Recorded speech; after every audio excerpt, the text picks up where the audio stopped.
Welcome to the Leadership Purpose with Robin podcast. I'm your host, Robin L. Owens, PhD, and this is where we dive in each week to give advice, tools, and tips for high-achieving women leaders, and we talk about leadership purpose and its importance for you. I am a college professor, and when I am not doing that, I am speaking, writing, coaching, mentoring, and teaching high-achieving women leaders how to find, and not only find, but how to stay in alignment with their leadership purpose so they can make a meaningful difference right there in their career, leadership, or business. Okay, let's dive in. Hi, everyone. It's Dr. Robin, and I am here today with Kea Meyers Duggan. Let me tell you a little bit about Kea. She is an award-winning entrepreneur and recognized coach and speaker on overcoming fear in order to make a career pivot. She has worked with hundreds of driven professionals globally to help them manage their fears and stop doing things they hate. And she helps them to do this by breaking down their vision into realistic steps that they can take immediately. She has training in transformational coaching and 20 plus years of experience in creating and implementing marketing campaigns for companies like Intel and Sony Pictures Entertainment. Kea is widely regarded as a badass coach, mentor, and speaker by senior marketing and HR leaders and CEOs. Her insights have been featured in Thrive Global, Elite Daily, and Career Contessa, and other digital platforms. Please welcome Kea Meyers Duggan. Welcome, Kea. Thank you so much, Robin. You said that so musically. I felt like, Isaac Hayes was going to walk out here and, start playing the introduction. But thank you. I'm so glad to be here with you. I'm glad you're here and I'm glad we connected.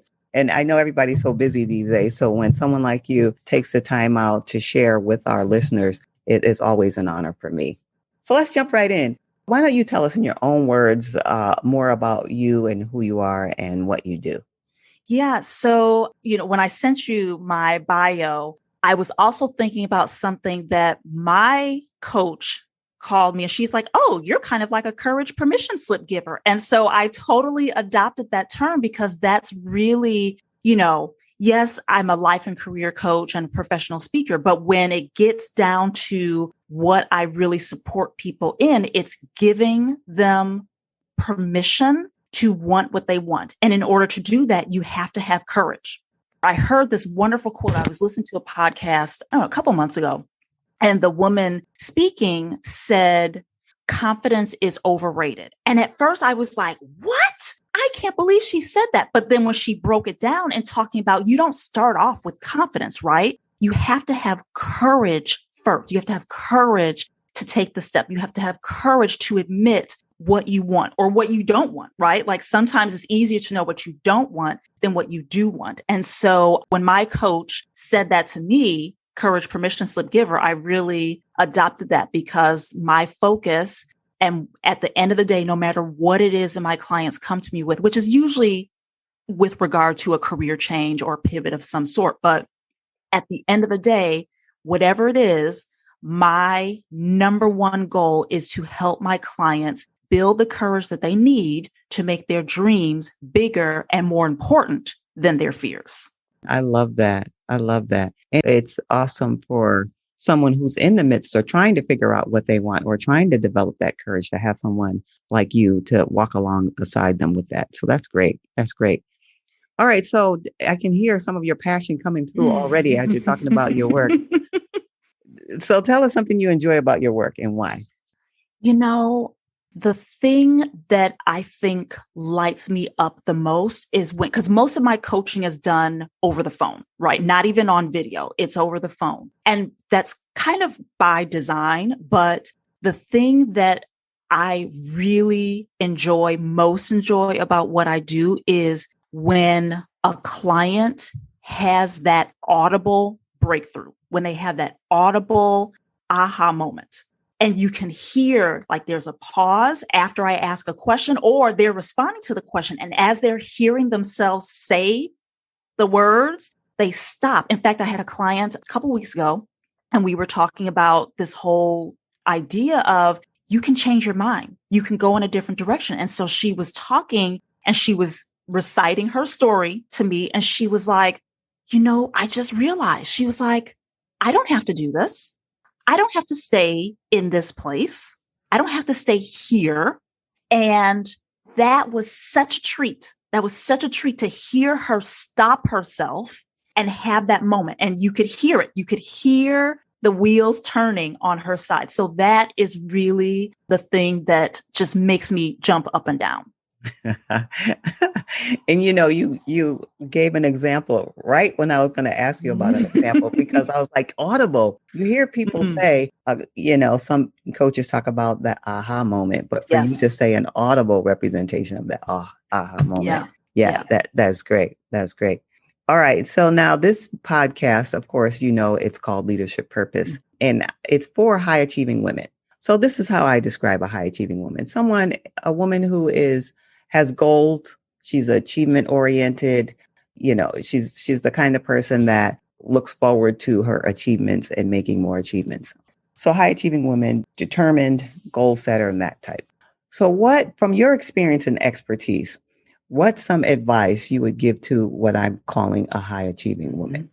The advice that I like to give, because I tend to play in that same arena of who I'm serving, and I think when you and I talked, we talk about how we coach people who are most like ourselves, right? Who are some version of us, right? And so I consider myself a high achieving, high functioning person. And the advice, I had to learn this, right? Like I had to hit a wall first, but the advice or the guidance or just the reflection that I invite other high achieving, high functioning, high performing women to pay attention to is to know your values, your core values, not like your whole suite of values, but your core values, right? Those top like 3 to 5 or 3 to 6 core values that ground you in everything that you do, to know what they are. Because what I have discovered is in the process of achieving, you forget what your North Star is.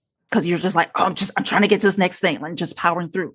So I like to invite people to, 1, know their values, 2, root yourself into at least 1 or 2 of them, right? Like they're not always able to be present, right? But know them, root into them, and look at ways intentionally that you can embody 1 or 2 of those values in any given day or any given week. Because your values are your roadmap. They're the things, the entities, the requirements that you have that help you to know if you are betraying yourself, if you are prioritizing other people and things and other people's opinions over your own. So, and as a high achiever, you are very aware of how you're perceived. You're very aware of how people respond to you. But sometimes in the pursuit of, doing all the right things, I'm using air quotes, it can be really easy to lose yourself in that because of the high that you get from achieving, right? Like marking all the things off your list. But knowing and anchoring yourself into, like I said, at least 1 or 2 values can be the thing that helps to keep you from flailing.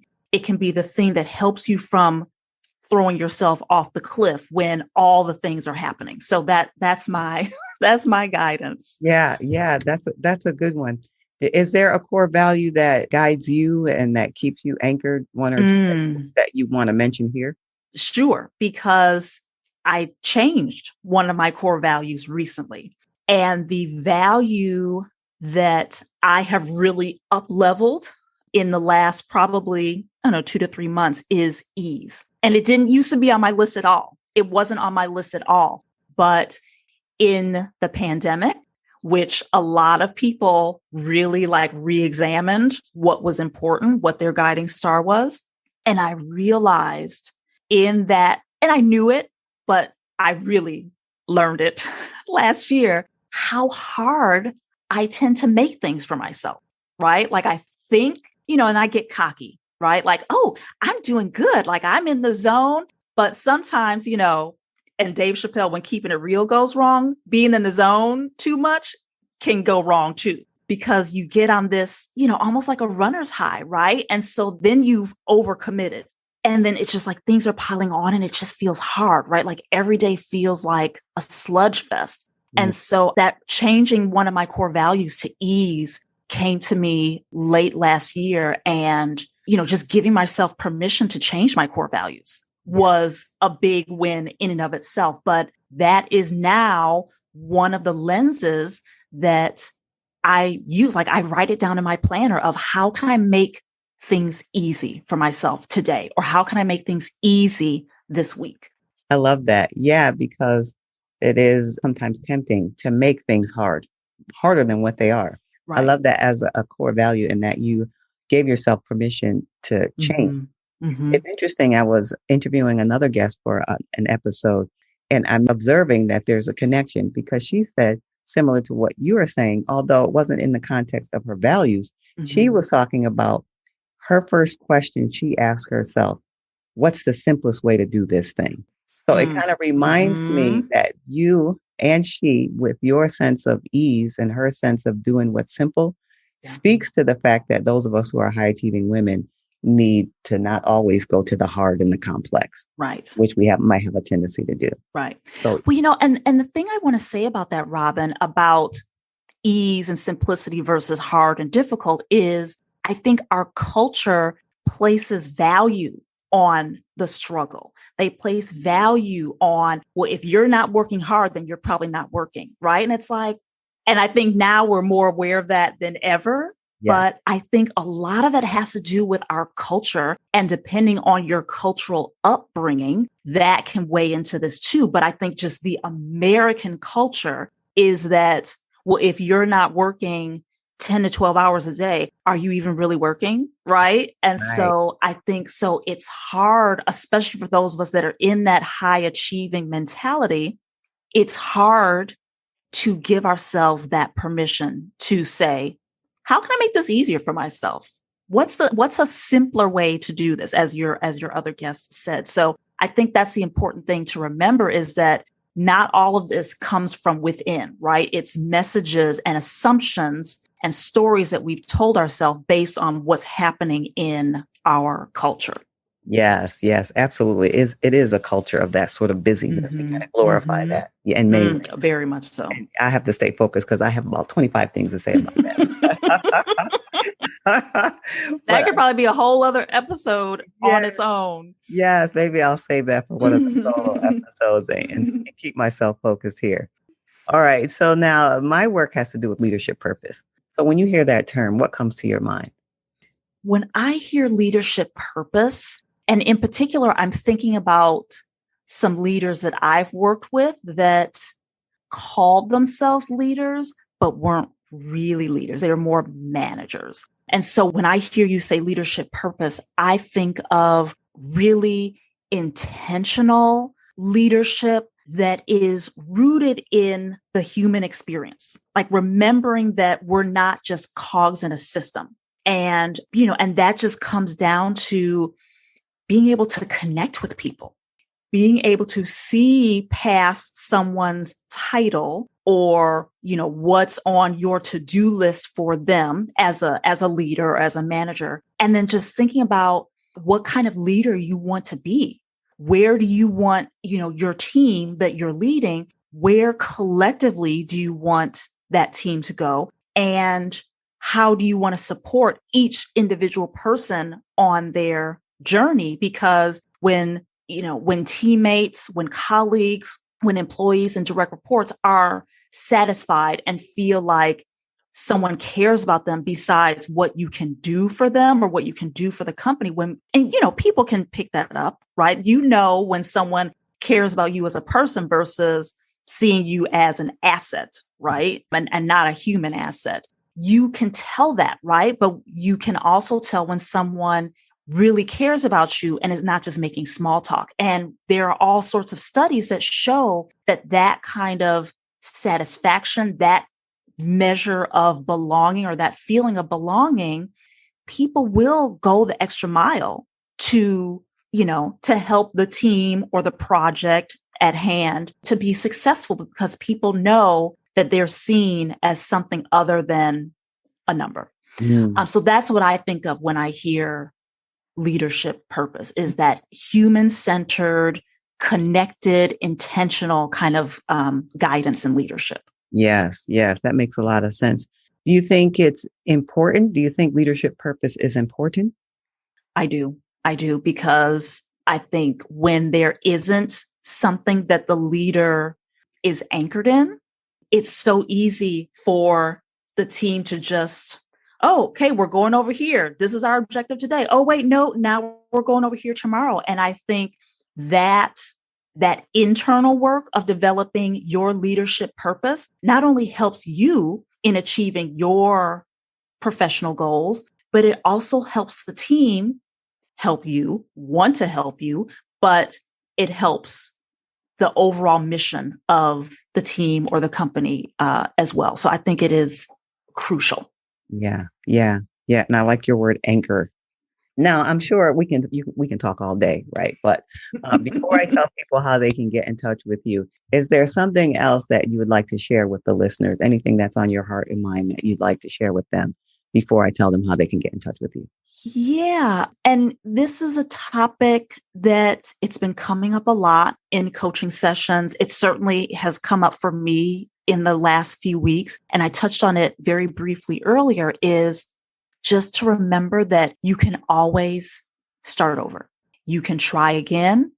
You can decide to go in a different direction, however you want to phrase it up. But, we get into these stories and these narratives about what I can do, what I can't do, what should I be doing? Maybe that it'll look bad if I do this. And just know that every day, every hour, every moment is an opportunity for you to make a different decision on how you want to be showing up for yourself, how you want to be showing up for others, what you want to give yourself permission to do or think or say. You always have an opportunity to begin again. So I think that's what I want to leave with everyone. Yeah, I think that's liberating. It's liberating in a lot of ways. Thank you for sharing that.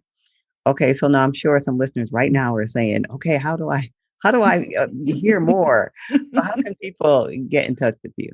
Sure. Well, of course, you can go to my website, KeaMeyersDuggan.com, and that's Meyers. So that's the first place. And actually on my website are the links to all my other social channels. I have a YouTube channel where I post new videos weekly, Instagram, and of course, LinkedIn. Okay, that's fabulous. So yes, everyone who's listening, you can pick your favorite social media channel and you can get to her website, and I'll put those in the show notes. All right. And just tell us, for those who might be moving right now as they're listening, tell us your website one more time. It is KeaMeyersDuggan.com. Thank you, Kea. This has been a fabulous conversation. I enjoyed every moment of it. I'm so glad you were here today. Thank you for having me. I really enjoyed our conversation as well. And I hope we get to do it again soon. Yeah, I would love to. Okay, everybody. We'll see you next time. Bye now. Thank you for tuning into this episode of the Leadership Purpose with Robin podcast. If you enjoyed it, head on over and rate and subscribe so you never miss an episode. New episodes drop every week, and I can't wait to hang out with you again soon. Meanwhile, this is Robin signing off. See you next time.